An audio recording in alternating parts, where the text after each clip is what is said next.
So here's the story. Back in 2017, I released my first online course. And without being too dramatic, it was sort of the beginning of the end because 1 year later, I was super burnt out.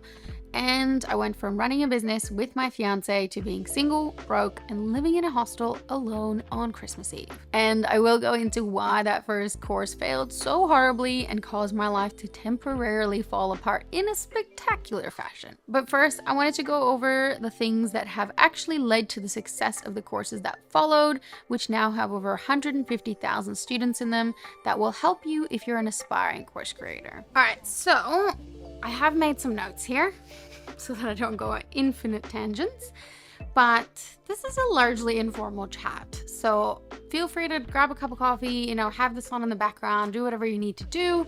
There's going to be no sort of fancy animations or on-screen elements that you need to pay attention to. It's really just me sort of sharing all of the advice that I wish I had known at the start of creating online courses, which would have saved me years and years of time and probably tens of thousands of dollars. So hopefully you find it helpful. And I'm gonna just jump into everything with my first point, which is that just because you're the best at something doesn't necessarily mean that you will be the best teacher of that particular skill. And I sort of think about this as, I don't know if you've had this experience, but I've definitely had managers in past roles that were exceptional at their given skill set, and they'd been with the company for a really long time, but they were just truly terrible managers.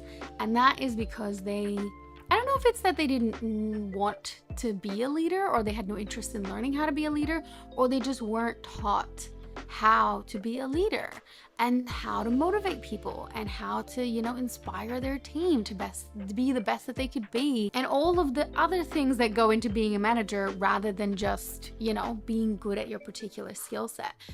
And I think with online courses, it's sort of the same thing where there are people who are so exceptional at what they do, but it doesn't necessarily translate to them being able to teach that skill set to other people so they can be exceptional at that thing. It's a very different skill to be able to teach what you know. So I think the one thing I've definitely learned is that I am not the best marketer. I'm not even a great marketer. I'm a good marketer and I'm a great teacher. And that is preferable for this particular area rather than the other way around. So I'm not saying you can't be the best at the thing that you are teaching and also be the best teacher. You absolutely can. But I think if you're going to try and upskill yourself in one area, I would definitely try and upskill yourself in the area of how to teach, how to become the best teacher rather than how to be the best marketer, the best designer, the best photographer. Because you can still inspire people even if you are not absolutely perfect at that particular skill. Then I would also say that no one actually learns how to teach when they're first doing online courses. I'm not talking about actual, I don't say actual teachers, that sounds bad, but teachers in a three-dimensional environment. With online courses, people are often not really learning how to actually teach and how to be an exceptional teacher. And it's also true that the online courses that are the sort of online course academies for people learning how to create online courses, I've never really seen them, with the exception of a couple, I've never really seen them kind of emphasize the importance of this. They kind of glaze over it. It's like, okay, yeah, you've created a course and now sell it. Get people into your course, and here's the tech setup, and here's the platforms you need to host it on, here's how to build an email list. There isn't a huge emphasis on here's how you keep your students engaged. So a lot of people start out creating online courses not really knowing how to actually do all of those things. And so then it's absolutely no surprise that the average completion rate of an online course is 3%. It sounds surprising, but I would say when I first started creating online courses, it was about that. I would say maybe even lower than that in terms of the percentage of my students that actually finished my online courses. And now, years later, it sits somewhere between 40 and 50% on Skillshare specifically. It's much lower on a platform like Udemy, but that is because I have put so much time and energy into learning how to create bingeable courses. Even though my courses are much, much longer than the average length of a course on a platform like Skillshare, people are still able to finish it because I have learned how to create that sort of bingeable effect. But I definitely didn't know any of that at the beginning, which is why my completion rates were absolutely terrible. And the reason that that's important is because if no one's completing your courses and people are just like, okay, this is great, I'm not going to refund it so you can keep my money, but I'm not going to finish it and give you a testimonial and share it on my socials and share it with my network and do also all of those sorts of things that then take the load off you as an instructor, because it makes it so much easier to sell your course in the future if people are consuming your content, finishing your content, and loving it and sharing it with the world. And then I would say is that doing the easy thing will rarely, if ever, have the biggest impact. So for me, I used to really avoid being on camera in my courses for a lot of reasons, I'd say. I think I wasn't confident, that's for sure. But I also think I just didn't really want to put the effort into getting on camera, doing this whole setup, getting a good microphone. It's a lot of research to figure out what's a good camera, what's good audio equipment, what does your setup have to look like. And then you have to, I had to make sure my hair was somewhat clean and I had put a shirt on without stains on it. It's just a lot of effort. Whereas obviously doing voice recordings over a couple of slides is a much, much easier process, but it's not nearly as engaging. I mean, in the world, especially now in the world of AI, if you're just going to do voiceovers with a couple of slides, you can be replaced pretty easily. It is the on-camera stuff that connects with your audience. That's the stuff that people are there for, to hear your stories from you, and for that to feel like a personal journey, not just, here's this piece of information. It's more, okay, this is this piece of information and here's how I've applied it. And here's why that didn't work. And here's why that did work. And all of that is so much more emotional if you're able to jump on camera than if it's just a little voiceover over some slides. And on the same note, I would also say that something I really avoided doing in my courses earlier on that's made a huge, huge impact in my engagement rates is this sort of bingeable effect that you see, especially in reality TV, which is they'll say like, later on this season or coming up next before an ad break. So it kind of keeps you engaged throughout an episode and throughout a series because it's teasing up what's coming up next. And I think I used to avoid doing that at the end of lessons and within my, course chapters or sections, because it allowed me to basically film a course and then shuffle things around. If, I decided to just put a lesson in because I was like, oh, there's a bit of a skill gap here, I'm just going to put a lesson in there, or I'm going to move this one out. I was able to do all of that and shuffle things around, and it wasn't super dramatic. So that's why I avoided doing that. But it then resulted in people really not feeling engaged with that kind of bingeable effect to keep going with the information. Whereas now, at the end of every lesson, I'm like, okay, and in the next lesson, you're going to learn this and this and this, and later in the course, you're going to learn this. So it's sort of teasing things, and then at the end of every section of a course, I always sort of say, here's what we've learned up until this point, and in the next section, you're going to learn this. And that has made a huge difference because people are like, ooh, that sounds interesting. I want to keep doing that, because you can't sort of expect that people will remember everything you said at the very beginning of the course that they're going to learn. You have to keep reminding them of that. And not doing that and not being on camera were all the sort of things that are the magic, engagement ingredients that really make a course so watchable and so bingeable. And it just makes it so much more you. And we really need more of those kind of courses, especially with AI, because that is the stuff that people will pay good money for, much more money for, than if you weren't going to do those things. One thing I've massively learned from creating online courses for adults is that we learn so differently to the way kids learn. I think my mistake with creating online courses, before I had really taken a lot of online courses myself, I'd taken a couple, they weren't great.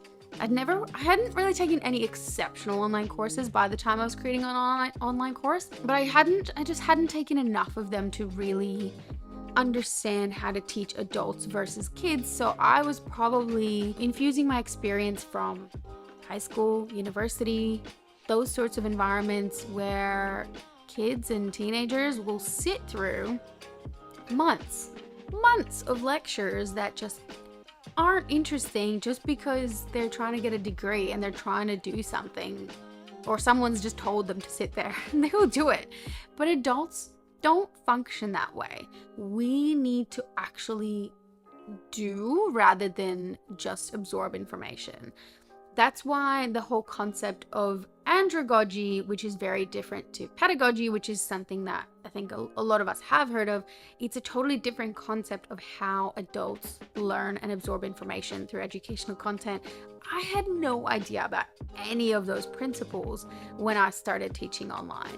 So I really didn't think about, is this applicable to an adult person who might have 2 kids running around and a full-time job and is maybe doing this on the evenings, or they're having this lesson on in the background while they're cooking because that's the only time that they can actually take this kind of content.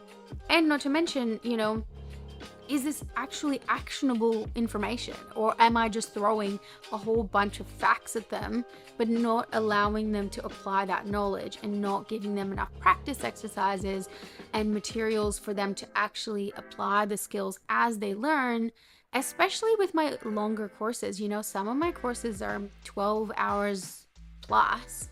So for me to have created these monster courses in the early days without any sort of applied knowledge exercises is actually laughable that people didn't refund those courses, because I probably would have. So I think that's really, really important, is to think about how to really apply what you're teaching to adult brains. Because at the end of the day, people love to watch cooking shows. You could watch cooking shows every single night for hours for a year, but if you haven't actually applied any of the recipes from those cooking shows, you don't really know how to cook. And I think we sort of forget that if you're just sort of throwing information out at people, that doesn't really help them learn anything, really. And it's something I'm still actively working on, and I think I still have some online courses that, haven't been revamped with this knowledge in mind, but it's something I'm definitely working on with every iteration of my online courses, that I'm trying to make them more actionable. And it's probably the biggest piece of feedback I've gotten from my students, is to make things more actionable, so that every time they learn a new skill as they're going through the online course, they get to apply it, therefore commit it to memory. It's muscle memory. It's somewhere in there that they've done it before, and then learn a new skill and apply that one and keep going that way. So that has been super, super, super critical for me. This is something that, again, I'm still working on myself, because I am generally guilty of underpricing myself in so many areas of my life, both as a freelancer, as a course creator. I struggle with this because I want to make things as affordable and accessible for people as I can. But I think the thing that I've definitely learned is that your pricing has nothing to do with the duration of a course or the amount of resources you provide. I think at the beginning, I definitely thought, the longer the course, the higher the price. And I would say the opposite is often true, because it has so much more to do with the transformation you offer than the actual length of the course or the amount of resources or any of that. The thing that I always think about is, what is the beginning sort of stage for somebody? Who are they before they started the course? Who are they at the end? And how can you get them there as quickly as possible? How can you sort of shortcut their path to success? And the quicker you make that transformation, it means that the quicker they are to finish that online course, the quicker they are to submit any assignments and projects and get wins and, develop their skills, the quicker they are to potentially start working if the skill you're teaching them is something that they can use in their career, and the quicker they are to sort of share it with the world and give you testimonials, which allows you to then strengthen your marketing and do all those sorts of things. So there's huge benefits to shortcutting people's transformations. But yeah, I think the pricing of your course rarely has anything to do with the length of the course or the actual volume of content within your course. It has so much more to do with the value you provide. And I would also say a caveat there is it also depends on who your target audience is, because ultimately you could be teaching the same skill to 2 different customer avatars and charge 10 times more depending on the value that they attribute to that skill set. So that's a bit more advanced, I suppose. But for example, me teaching social media marketing, if I'm teaching social media marketing to solo freelancers, perhaps virtual assistants who want to upskill in that area and want to become social media marketers, that might be worth, I don't know, I'd say maybe $800, let's say, pulling that straight out of thin air.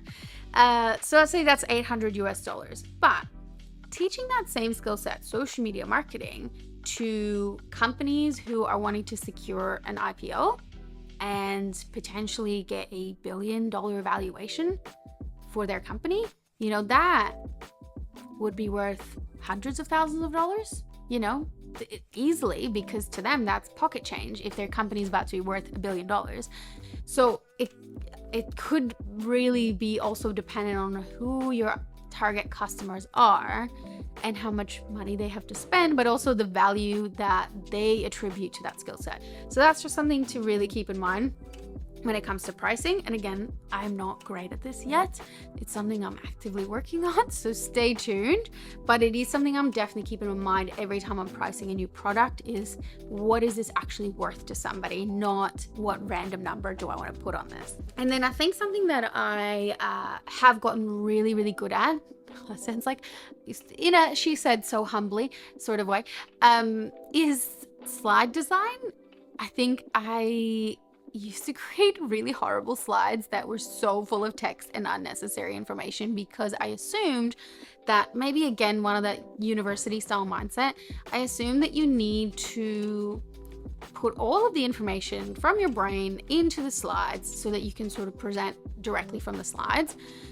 And I understand why people do this, but Seth Godin actually famously said this: your slides shouldn't actually make sense without the context of you presenting them.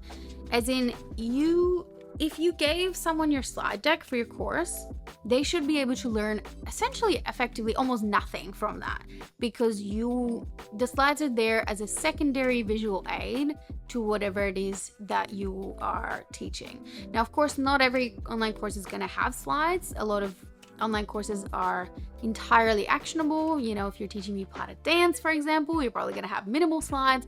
But a lot of information-based courses and skill-based courses in that sort of space will have a lot of slide decks. And this is such a mistake that people make, a slide that is so full of information that people are too busy reading your slide than actually paying attention to what you're saying. So your slide should be, minimal in terms of text, and you are the person who provides that context for people. So they should be spending their time listening to you rather than reading what's on the slide. And it should actually be kind of gibberish without the stuff that you're going to say about the slide. And that's something, again, I'm really, it's something I'm continuously working on, because I do always want to over deliver, and trying to simplify things is harder than it seems. Absolutely. And one thing I'd say is, even though I say a lot, I've said a lot in this video, and I say it a lot to my students and aspiring course creators, is that, my courses were not great in the early days. But that being said, people still watch them. I still made relatively good money at the beginning, and they were terrible in terms of production quality. Like I said, my slides were really, really busy, super busy, generally inaccessible. I would also say, my color schemes did not have enough contrast. The fonts didn't always make sense. I didn't really know what I was doing design wise, and I wasn't on camera. Like I said, I was very rarely on camera. There was a 32-hour course that I was on camera for maybe 10 minutes of that whole course, and people still watched it. And that is just because a good course with bad production value is still a good course. It's still a valuable course. But the reverse of that is also true. If it's a bad course, even if it has the best production value ever, it's still going to be a bad course.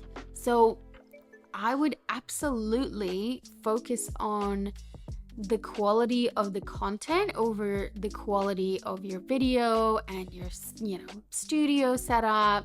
And okay, audio might be the exception because it's good to have good audio, but I think you can get away with all of that, but you cannot get away with having really terrible or, just gibberish in terms of the value that you're providing. I've been on the inside of a course that was specifically designed. It's the very first course I ever took, actually. The company doesn't exist anymore, so I don't feel bad talking about it. But it was an online course for social media managers, for you to basically learn how to become a social media manager. And I could tell within the first 10 minutes of that course that the person teaching it had never been a social media manager. They did not know what they were talking about or how to teach it. Maybe they were an exceptional social media manager and just didn't know how to teach it, but either way, it made no sense. But they had amazing slides and amazing, quality of the production. So it sort of tricked my brain into thinking I was learning stuff when I really wasn't. And I didn't realize that until the very end, that I was like, I don't know where to go from here. Like, I have some knowledge, kind of, and I have no idea what to do with it. So I think don't focus too much on the production value. Focus so much more on the value of your content within your course. And, that's a cheaper way to create a course anyway. So that should be good news to everybody. And yeah, one thing I would also say is that, and this is something that's impossible to override, actually. I've tried, but you will naturally teach people the way you prefer to learn. And so what I mean by that is, I don't know if you've done the sort of 4 colors of communication styles. It's like yellow, blue, red, green. It's a very interesting exercise and you learn a lot about yourself. But effectively, the way you communicate and the way you prefer to learn is generally the way you will teach people. And that is very hard to override because it's just how your brain works. So for me, for example, I am a yellow communicator, which means that I am a fluff person. Where I, when I write emails or when I receive emails, I prefer for them to have a lot of emojis and have a lot of context around people's emotions as they're giving instructions, and potentially GIFs and images. And my husband, for example, is a blue communicator, which means he hates my emails so much. We are polar opposites. He is very much straight to the point, completely analytical. Just give me the bare minimum amount of information that I need in order to make a decision, and that's all I need. Whereas I am super, incredibly visual, and I just need the fluff. And so, fortunately and unfortunately, that is the way that I teach. I don't know how to teach in a blue communicator sort of way. I don't know how to just put up charts and graphs and be like, okay, so this 20-minute lesson or 15-minute lesson, let's do it in 3 minutes. I need a little bit of context. I need the storytelling and all of that sort of stuff. And that is just the only way I know how to teach. And that means that my style of teaching is not for everybody. Generally speaking, there will be people who, maybe like my husband, who are blue communicators, who will get inside my courses and be like, what is going on? Why are there so many GIFs? Why are there so many colors? I don't understand, and refund it. And that's okay. I think it's really important to know who your people are and cater to them, because you're not going to be for everybody. Sometimes it comes down to something so little like the sound of your voice. Some people just find my voice annoying, and likewise, I've had some people that, especially for podcasts, I'm like, I cannot stand the sound of your voice. I don't know why. I just can't do it. And so I wouldn't engage with that piece of content, and that's okay. You want to make sure you're actually connecting with some people, which means that you won't connect with others. But trying to, especially if you're learning how to create online courses, whether it's from YouTube videos or from other courses, you often try to then deliver your content in the way that you were taught to deliver it. But you need to make sure it's applicable to you, because at the end of the day, it has to be fun for you to teach. Otherwise, it's not going to be fun for people to learn from. That is a that was a huge light bulb moment for me when I realized if I'm not having fun teaching this material, no one's gonna have fun taking it. So you need to just embrace the freakiness of whatever your style is and be like, all right, this might not be for everybody, but we're just gonna do this whole course in my pajamas. I don't know, whatever your thing is, you know, you will find your people. You will find people that resonates with. And that is how, you know, cult followings are developed, because people really get to know your style and they become obsessed with your style and they learn to love it. And it's okay that other people won't be into that. So just don't try to make your teaching style be like somebody else's, because it just won't be. And then I would also say it's something that I'm practicing a lot more, not just with online courses, but also with, you know, any projects I take on or any campaigns I launch, which is to sort of ask myself why something will fail. Instead of thinking about why it will succeed, I will always sort of think, okay, if this was going to fail, you know, if I launch this tomorrow and it's 30 days from now and it's gone horribly, horribly wrong, what are the things that could have possibly happened? Why did it fail? Where did things go wrong? And sort of do that kind of post-mortem pre-launch questionnaire. And I think the reason that helps is because we often, especially if you're a fellow creative, we get so obsessed with I definitely get so obsessed with my ideas that I don't know how to see the other side of it. And I just think this is the best thing since sliced bread and it's going to be a huge success. And I don't stop to think and question why it potentially will not be a great success. And so then it becomes a huge surprise to me if it fails, and that really hurts my feelings. And it also affects how I market it, and, you know, it affects everything. And it means that I'm not able to anticipate the things that might go wrong. So I think by doing this and thinking, okay, what are the, you know, how could this not work? Why could this be totally wrong for my audience? Where might people get really stuck in this course to the point where they want to just refund it and never see me again? If you don't ask yourself those questions, then you can't overcome them.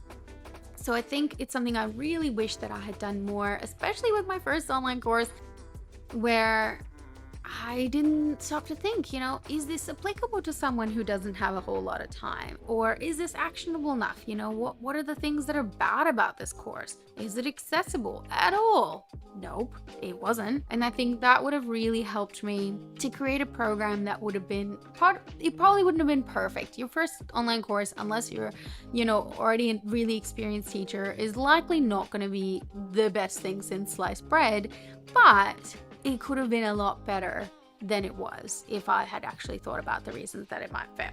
So I wish I'd done a lot of that, and I am trying to do a lot more of that with my existing content and my future content as well. So as promised, you're still here, and I did want to talk about, you know, the reasons that my first online course was a huge, I don't want to say failure, that sounds bad, huge learning experience. An opportunity for growth. It was as I said, 32-hour long course about digital marketing for digital nomads. And that is because I basically assumed that my customer avatar was me, because I was living in Bali at the time and I was working really hard. You know, I had clients in America, but I would do 3 a.m. meetings if that's what was needed. And I would stay up till 4 or 5 a.m. if my clients were having a launch the next day and something wasn't going right. I would hustle to make sure that, you know, everything was up to scratch before they hit publish on a campaign or whatever it was. And I was working really, really hard while also living in this beautiful place, you know, where things were cheap and, you know, people got to go surfing during the day and eat smoothie bowls for breakfast, lunch, and dinner, and all those things were amazing. But I made a lot of mistakes because your customer avatar is rarely you. I think at that point, a lot of people wanted the digital nomad lifestyle and didn't want to do the work. I mean, I wouldn't say at that point. I think that's still accurate. A lot of people think they want to work and travel, and they don't really want to work very hard I mean, that's the dream. I'm not even judging. I think that's great. If you can find a way to do that and travel the world and do very little to support that lifestyle, great. I mean, no judgment at all there. I think that's amazing. But the reality is that what I was teaching people was a digital marketing skill set, which is quite in depth. You know, it does require a lot of effort and it's continuous learning. It's not a one and done sort of skill set. You have to continuously be on top of what's happening in the world, and you know, all the different trends and different platforms are continuously changing, and there's so much that goes into being an exceptional digital marketer that a lot of the people that I was marketing that particular course to just didn't really want to do the work. And also I created a 32-hour monster, you know, it was enormous and it was not actionable. I didn't sort of stop to think, okay, did people actually get to practice this thing? I'm teaching them about email marketing. Have they actually gotten to go and create an email and send a campaign before they then move on to the next step of learning Facebook ads and things like that? I was literally just kind of going, this is all the information in my brain that I know that I use with my clients. Let's put it into a pre-recorded online course content and just see what happens.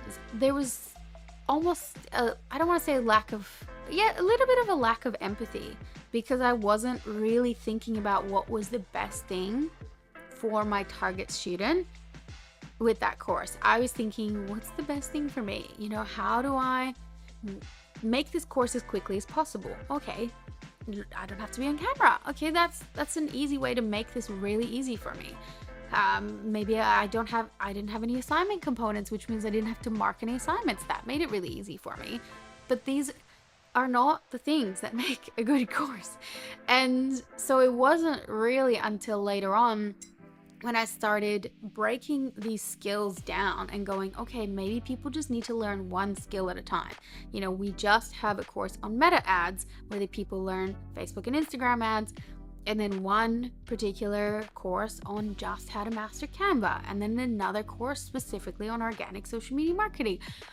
So that if people want, they can take all, you know, I've got 11 courses up on Skillshare. People could technically binge watch all of them, but they don't, because they will take a portion of a course, apply that knowledge, you know, go out there, test it, learn it, iterate, keep going. And then potentially once they finish each course, they go and actually apply that to their career and work with their clients on that skill set.